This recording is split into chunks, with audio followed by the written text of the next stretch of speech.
చూస్ country delight, live better. ఇప్పుడే country delight app ని download చేసుకోండి. నమస్తే, నేను Keshav. Welcome to Suman TV. తెలంగాణలో బతుకమ్మ సందడి మొదలైంది. మొన్నటి వరకు అధికారికంగా ప్రభుత్వమే దీన్ని రాష్ట్ర పండుగగా సందడితో చేసినటువంటి వేడుక ఇది.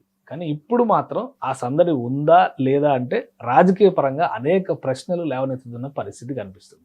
మరోవైపు కేసీఆర్ కుటుంబంలో చీలికలు రావడం కూడా బతుకమ్మ పండుగ పైన ప్రభావం చూపిస్తున్నాయనేటువంటి చర్చ నడుస్తుంది.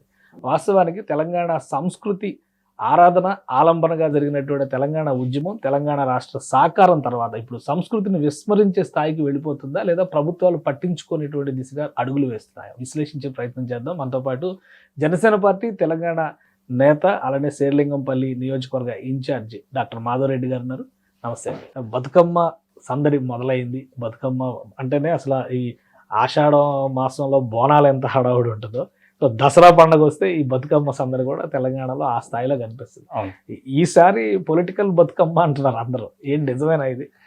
అసలు బతుకమ్మ అంటే సార్, మన బొట్టు బోనం బతుకమ్మ అంటే మన తెలంగాణ కల్చర్ సార్, మన తెలంగాణ సంప్రదాయం. తెలంగాణలో పుట్టిన ప్రతి బిడ్డకు కూడా ఇవి తెలుసు సార్ ఎలా చేయాలి అని. అలాంటి వాళ్ళు ఈ రాజకీయ నాయకులు, రాజకీయ పార్టీలు, కొన్ని పార్టీలు వాళ్ళ స్వార్థం కోసం, వాళ్ళ స్వభావం కోసం వీటిని ఖరాబ్ చేస్తున్నారు సార్. ఇప్పుడు ఈ సంవత్సరం చూసుకుంటే సార్, బతుకమ్మ చేసిరా చేయతో కూడా తెలియట్లేదు. ఎందుకంటే బతుకమ్మ సంప్రదాయాన్ని గంగలో దొక్కేసి ఏం చేస్తున్నారు సార్, ఏదో నామకీ వాస్తు చేసినామంటే చేసినాం. ఇది రాష్ట్ర పండగ సార్, రాష్ట్ర పండగ, రాష్ట్ర ప్రభుత్వం, మంత్రులు, ఎమ్మెల్యేలు ప్రతి ఒక్కరు కూడా పార్టిసిపేట్ చేయాల్సిన పండగ సార్.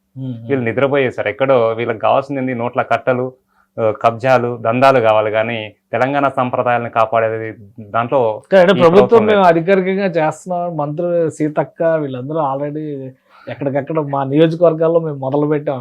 అంటే 9-10 రోజులు జరిగేటువంటి వేడుక కాబట్టి ఒకేసారి దీన్ని చెప్పలేం. ప్రభుత్వం అధికారికంగా నిర్వహిస్తుందండి. అంటే గతంతో పోలిస్తే ప్రభుత్వం నిర్వహిస్తున్నటువంటి తీరు బాగోవడం లేదా జనాన్ని ఆకర్షించడంలో ప్రభుత్వ కార్యక్రమాలు ఫెయిల్ అవుతున్నాయి. అంటే నామకే వాస్తు చేస్తుంది సార్, చేయట్లేదు అంటే నామకే వాస్తు చేస్తుంది.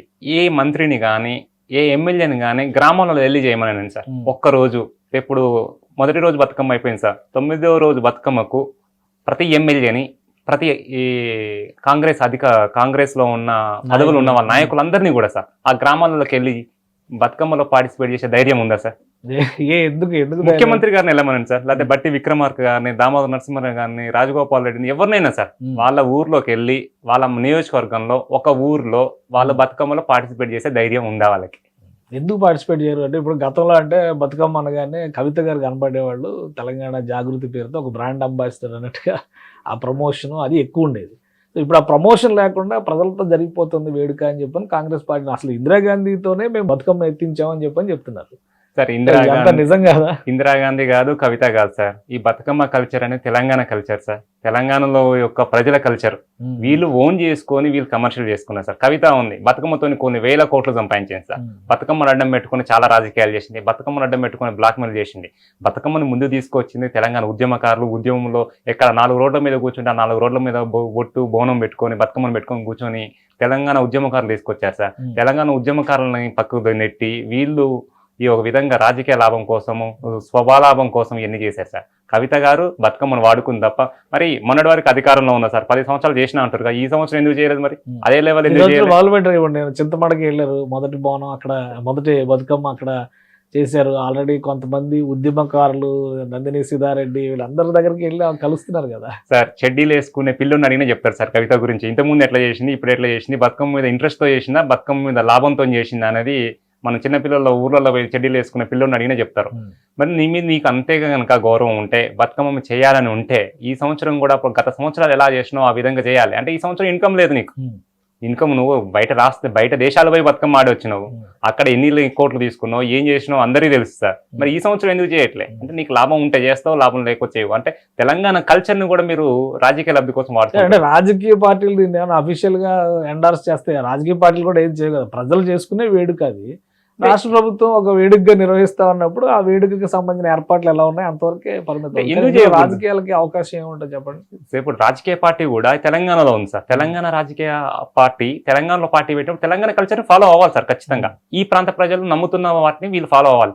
ఎగ్జాంపుల్, నేను Serilingampally in charge sir Janasena party. నా శేర్లింగంపల్లి జనసేన ఆఫీస్లో నేను గత 2 సంవత్సరాల క్రితం గత సంవత్సరం కూడా బతుకమ్మని చేశాను సార్. అఫీషియల్ గా జనసేన పార్టీ ఆఫీస్ లో చేశాను సార్. ఎందుకంటే మా జనసేన పార్టీ ఏంది యొక్క సిద్ధాంతమే అది సార్. ఏంటంటే మన సాంప్రదాయాలు సంస్కృతులను ఫాలో అవ్వాలని చెప్తారు. అలాగే బీజేపీ కానీ, కాంగ్రెస్ కానీ, బీఆర్ఎస్ కానీ, ఏ పార్టీలైనా కూడా సార్ మన యొక్క కల్చర్ని ఫాలో అవ్వాలి. వాటిని కల్చర్ని ఏ విధంగా ముందు తీసుకెళ్లాలని చూడాలి కానీ రాజకీయ లబ్ధి కోసం చేసుకుంటూ పోతే మన కల్చర్ మొత్తం కూడా ఓన్లీ మీ కూటమి పార్టీలో చేస్తున్నాయి అంటారు. ఇప్పుడు దత్తాత్రేయ గారు అలాయ్ బలాయ్ అంటున్నారు, మళ్ళీ దసరా వస్తుందంటే ఆయన అలాయ్ బలాయ్ అంటారు. అవును. అంటే ఓన్లీ మీ కూటమి పార్టీలే ఫాలో అవుతున్నాయి, ఇంకెవరు ఫాలో అవ్వట్లేదు? ఫాలో అవ్వట్లేదు కాదు సార్, నాకు క్లియర్ గా ఒక బాధ అనిపించింది ఏంటంటే మన ఇప్పుడున్న కాంగ్రెస్ గవర్నమెంట్ సార్ ఎక్కడ కూడా బతుకమ్మని చాలా సీరియస్ గా తీసుకోలేదు సార్. ఏ గ్రామాల్లో కూడా చేయలే. సరే గత ప్రభుత్వాలు ఎంతో కొంత మంచి చేసినాయి సార్, ఎందుకంటే మంచి చేసినప్పుడు చేసినాయి అనాలి. సో ప్రతి గ్రామానికి కూడా ఒక 15,000 నుంచి 45,000 రూపాయలు అమౌంట్ అలాట్ చేసి ప్రతి ఊర్లో కూడా బతుకమ్మ చేయాలి, బతుకమ్మ సెలబ్రేషన్ చేయాలని మొత్తం ఒక మోటివేషన్ తీసుకొచ్చారు సార్. ఒక బ్రాండ్ అంబాసిడర్ని పెట్టి సరే వాళ్ళు ఎక్స్వైజెడ్ ఏదో చేశారు, దానికన్నా మీరు మంచి చేయాలి, మెరుగు చేయాలి, కానీ దాన్ని తగ్గించడం చేయకూడదు సార్. ఎందుకంటే మన తెలంగాణలో చీరలు ఇస్తారు సార్. సరే మీరు తెలంగాణ ఆడబిడ్డలు మొత్తం కూడా మాకు ఆడబిడ్డలు అని చెప్పి ప్రభుత్వం చీరలు ఇచ్చేసారు. సరే 100 రూపాయల చీరలు ఇచ్చిండా, 50 రూపాయల చీరలు ఇచ్చిండా తర్వాత విషయం సార్. ఈ సంవత్సరం ఎక్కడి వరకు అందినాయి సార్? ఇప్పుడు పాపం లోడ్ బడ్జెట్ అంటున్నారు కదా ముఖ్యమంత్రి గారు, డబ్బులు లేవు, నిధుల కొరత, అప్పులు అయిపోయింది, గత ప్రభుత్వం చేసిన తప్పిదాలకు మేము మూల్యం చెల్లిస్తున్నాం అంటున్నారు కదా సార్. ఆడబిడ్డలనే చూసుకున్నప్పుడు ఇంక నువ్వేం చేస్తావు సార్? గవర్నమెంట్ మీరు అలాంటి రాజీనామా చేయాల్సింది సార్. ఇంటి ఆడబిడ్డనే చూసుకోలేనప్పుడు తెలంగాణ బిడ్డలందరూ కూడా ఆడబిడ్డలని చెప్పినావు, ఆడబిడ్డలకు ఒక చీర పెట్టే స్థాయి లేనప్పుడు మీరు రిజైన్ చేయడం బెటర్ సార్. అంటే గవర్నమెంట్ నడిపలేని క్యాపబుల్ కాదు, మీకు నడిపే విధానమే తెలియదు. సో ఒక ఆడబిడ్డకు ఒక 500 రూపాయల చీర పెట్టలేనప్పుడు మీ యొక్క గవర్నమెంట్ ఏ స్థాయిలో ఉందో. బతుకమ్మ పండుగని సెలబ్రేట్ చేస్తే తెలంగాణ ఉద్యమకారుల్ని గౌరవించినట్టు, తెలంగాణ సంస్కృతిని గౌరవించినట్టు అంటారా మీరు? ఖచ్చితంగా సార్. తెలంగాణ ఉద్యమకారుల్ని ఏ పార్టీ కూడా గౌరవించట్లేదు సార్. ఇప్పుడు అది ఉన్న పాత గవర్నమెంట్ కానీ ఇప్పుడున్న గవర్నమెంట్ కానీ తెలంగాణలో ఒక 1000 మంది 1200 మంది బలిదానంతో వచ్చిన తెలంగాణ సార్. ఇది కాంగ్రెస్ తో రాలేదు, బీఆర్ఎస్ తో రాలే. ఉద్యమకారులు ప్రతి ఒక్క సకల జన సమ్మెతో వచ్చినది తెలంగాణ సార్. ఎందుకంటే ఆ రోజు మీరు చూసాను సార్, ఎంతమంది రోడ్ల మీద కొట్టారు, ఎంతమంది లాఠీ చార్జీలు, రైలు రోకోలు, ఆర్టీసీ సకల జన సమ్మెలో ఆర్టీసీలు ఏ విధంగా ఇబ్బంది పడ్డారు, జాబ్లను తీసేస్తాము. ఇప్పుడు ఎగ్జాంపుల్ డిఎస్పీ నళిని గారు, ఆమె ఇప్పుడు ఏ విధంగా ఇబ్బంది పడుతుంది సార్? ఒక రిప్రజెంటేషన్ సార్ దాన్ని తీసుకెళ్లి చెత్త బుట్టలో వేశారని సార్. ఆమె ఆరోగ్యం బాగాలేదు, నేను ఆధ్యాత్మికంగా ఉంటాను, నాకు రాజకీయంగా అవసరం లేదు, ఏం లేదని చెప్తుంది. అలాంటి వాళ్ళను కూడా చూడని పరిస్థితుల్లో గవర్నమెంట్ ఉంది సార్. ఇప్పటికైనా కొంచెం ఆమెను చూస్తే సార్, ఎందుకంటే ఆమె డిఎస్పీ స్థాయిలో ఉండి ఈ రోజు మంచి ప్రమోషన్స్ లో మంచిగా ఉండేది సార్ చేయాలనుకుంటే, కానీ ఉద్యమం కోసం ఆమె యొక్క జాబ్ను కూడా రిజైన్ చేసింది సార్. నేనేమంటే వచ్చిన తర్వాత గవర్నమెంట్ ఎందుకు అలాంటి ఉద్యమకారులను మర్చిపోతున్నారు? కానీ అంటే రేవంత్ రెడ్డి గారు ఉద్యమకారులుగా ప్రథమ ప్రాధాన్యం అన్నారు. మొన్న ₹1 కోటి చొప్పున కొంతమందికి సహకారం ఇచ్చారు, తెలంగాణ కళాకారులకు చెక్కులు ఇచ్చారు, అప్పుడు ఉద్యమ పాటలు రాసినటువంటి వాళ్ళకి ఇచ్చారు. సో గత ప్రభుత్వం కంటే మేమే మెరుగ్గా చేసామని ఆయన చెప్తున్నారు. మరి నళిని గారు ఎందుకు చేయలేదు సార్? సార్ ఆమె డిఎస్పీ అధికారి, నువ్వు వాళ్ళని చేసినావు వీళ్ళని చేసినావు అంటున్నావు, నళిని గారిని ఎందుకు చేయలేదు సార్? అంటే ఏదో సార్ ఇది ఒక షో ఆఫ్ చేస్తున్నామంటే చేస్తున్నాము, పైన చేసుకుంటూ పోతున్నాం. కానీ నా ఇంటెన్షన్ అంటే ఉద్యమకారులని, ఇప్పుడు మన స్వతంత్ర సమర యోధులు ఉన్నారు సార్, మన భారతదేశ ప్రభుత్వం అందరికి కూడా వాళ్ళని న్యాయం చేసింది సార్, వాళ్ళని గుర్తించింది, ఒక కమిటీ ఉంది, సిస్టమేటిక్ గా చేసింది. అట్లా తెలంగాణ ఉద్యమకారులకు ఎందుకు మీరు చేయలేకపోతున్నారు? ఉద్యమం తెలంగాణ అనే రాష్ట్రం వచ్చిందే ఉద్యమకారుల వల్ల. వీళ్ళేందే సార్ దీక్షలు చేసి, దొంగ దీక్షలు చేసి, వెనకంగా దీన్ని ముందు కూర్చొని దీక్షలు చేశారు. ఆ రోజు ఓయూ చేసి ఎత్తుకోపోతే ఈ రోజు తెలంగాణ రాష్ట్రం ఉండకపోయేది సార్. ఓయూలో కనీసం ఏ ఎమ్మెల్యే కానీ, చంద్రశేఖర్ రావు కానీ, రేవంత్ రెడ్డి కానీ ఓయూలో పోయి బతుకమ్మ ఆడగలుగుతారా సార్? ఈ 9 రోజుల బతుకమ్మ, 9వ రోజు బతుకమ్మ ఓయూలో ఎందుకు ఆఫీషియల్గా పెట్టట్లే? లేదా మీరు అందులోకి ఎందుకు మీరు గెస్ట్కి వెళ్ళట్లేదు? కరెంట్ అది విద్యా సంస్థ కదా, ఇవన్నీ రాజకీయ కార్యకలాపాలు. ఉద్యమాలు పుట్టిందే అక్కడ సార్, తెలంగాణ పుట్టిందే అక్కడ. అలా నువ్వు గెస్ట్కి వెళ్ళండి, మీరు రాష్ట్ర ముఖ్యమంత్రి.